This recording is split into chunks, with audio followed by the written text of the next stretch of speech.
What is good, everyone? I hope you all had a fantastic weekend. Today we are going to be taking a look at the Pixio PX347c Prime Ultra-Wide Monitor. And in case you missed last week's content, I'm currently hosting a giveaway along with Wendell of Level 1 Techs for this exact monitor. I'll be announcing the winner on Friday in a video right here on the channel, so you still have a few days left to enter with the link I'll leave down in the description below.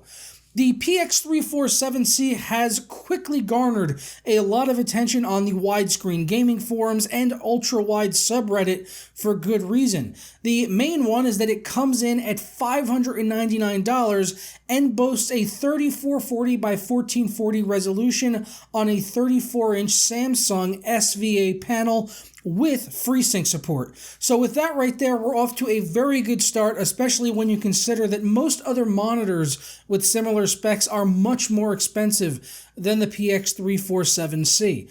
Other important specs to note are the 100Hz refresh rate, 3000:1 contrast ratio, 8 millisecond response time, and the monitor is also curved, which helps keep all 34 inches in your periphery. For connectivity on the back of the monitor, we get dual-link DVI, HDMI, and DisplayPort. Thankfully, Pixio did include a DisplayPort cable along with the monitor, which will be needed to take advantage of FreeSync.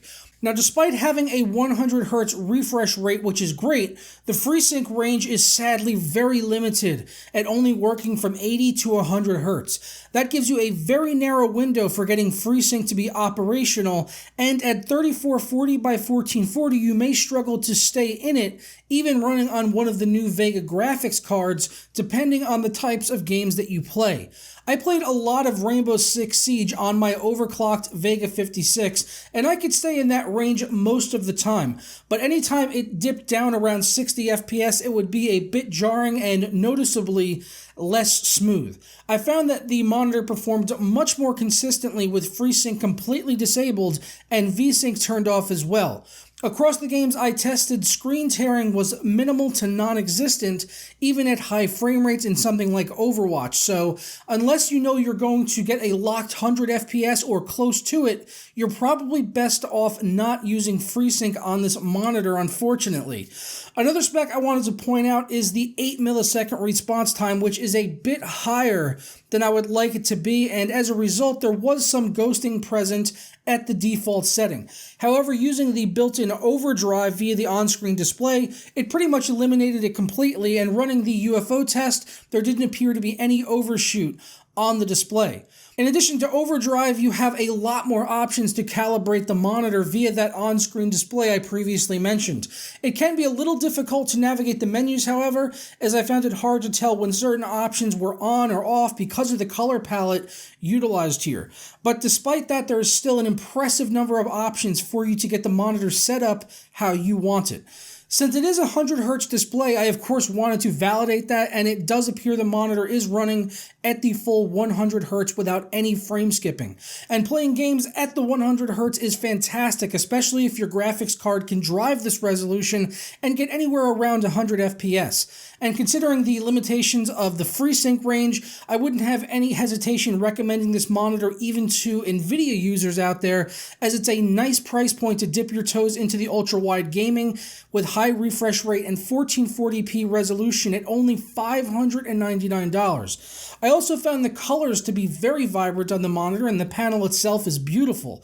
Since it is SVA, we're going to get incredible blacks. Putting up an all-black screen revealed zero backlight bleeding, and an all-white screen showed great uniformity across the entire display with no gray areas near the edges of the screen. Viewing angles were also phenomenal, as even at the most extreme side and vertical angles, I couldn't notice any color shifting here. As far as the overall design of the monitor goes, I was mostly pleased, as it is matte black all around the bezels as well as the steel base at the bottom. The only branding on the monitor is the red Pixio logo on the back and a very subtle model number on the front bezel, so that is greatly appreciated. Unfortunately, on the backside, we can see there is no VESA mount, which would have been very welcome, so we could have more options for mounting besides the included stand, which only offers tilt.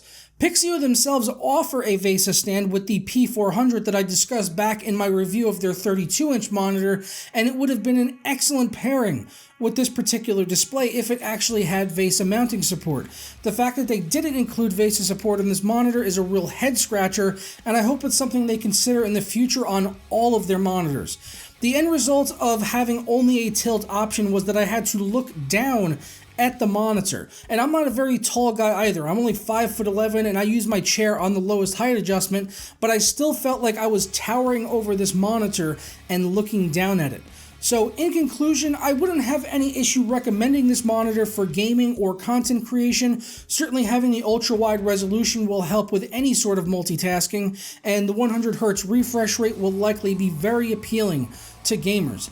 For $599, you're getting a really nice monitor despite its shortcomings like the limited FreeSync range and not having a VESA mount.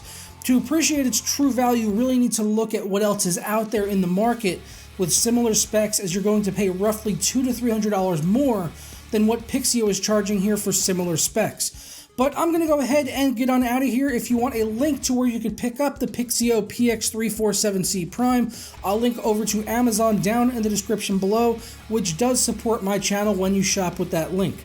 If you enjoyed this review, don't forget to leave a like on the video down below and subscribe if you're not already. If you have been here for a while, then you can consider hitting the notification bell so you never miss a moment of content, or you could support me over on Patreon.